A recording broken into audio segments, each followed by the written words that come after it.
সুখ মানেই সব কিছু পাওয়া নয়, সুখ মানে যা আছে তার জন্য কৃতজ্ঞ থাকা। কারণ কৃতজ্ঞ থাকা মানে হৃদয়ের সবচেয়ে বেশি শান্তি দেয়। মানুষের মূল্য কখনোই সম্পদে নয়, মানুষের প্রকৃত পরিচয় তার চরিত্রে, তার ব্যবহার, তার সততায়। ভালো মানুষ হওয়াই সবচেয়ে বড় সম্পদ। আসসালামু আলাইকুম এভরিওয়ান, সবাই কেমন আছেন? আশা করি সবাই খুব ভালো আছেন। তবে আমি তেমন ভালো নেই। পরপর 2 দিন আমি আসলে ভিডিও আপলোড করতে পারছি না, একটু বেশি অসুস্থ হয়ে যাচ্ছে। গরম মানেই হচ্ছে যন্ত্রণা। তো যাই হোক, তার জন্য আমি রান্না করতেও ঠিক মতো পারছি না। আর এদিকে এই দেখেন, আমার মেয়েটা, আমি অসুস্থ বলে সে আমাকে হেল্প করতে আসছে আমার রান্নাঘরে। সে নাকি আমাকে রান্না করে দিবে। সে নাড়াচাড়া দিচ্ছে আর বলে তুমি ভিডিও করো, কিন্তু আসলে রান্না কিছুই বুঝে না, পারে না, কিন্তু আসছে আমাকে সে হেল্প করতে। যাই হোক, মাঝে মাঝে মেয়ে আমার সাথে মজা করে।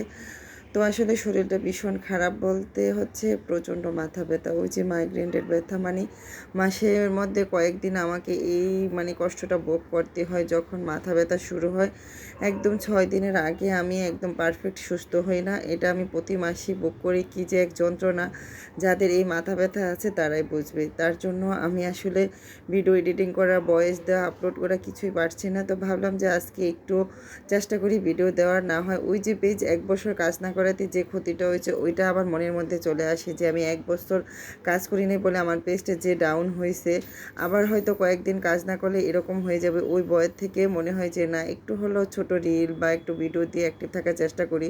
যদিও ওই রকমভাবে রিলে ভিউ হয় না। একটা সময় আমার মিলিয়ন মিলিয়ন ভিউ, মিলিয়ন ছাড়াও আমার অনেক অনেক ভিউ হইতো, এত ভিউ হইতো। যারা আমার ভিডিওগুলি নিয়মিত দেখেন বা পরের অনেক আগের ভিডিওগুলি দেখে আসবেন গত 1-1.5 বছরের আগে, তখন হয়তো বুঝবেন যে কতটা ভিউ ছিল। কিন্তু ওই যে 1 বছর কাজ না করাতে ভিউটা একদমই কমে গেছে। তো ওই বইটা এখন কাজ করে, যদিও আগের মতো ওই রকম ভিউ হয় না, তবে চেষ্টা চালিয়ে যাচ্ছে, হয়তো কোনো একদিন হবে ওই স্বপ্ন দেখে। তো যাই হোক, কথা বলতে বলতে রান্নাগুলিও কমপ্লিট করে ফেললাম।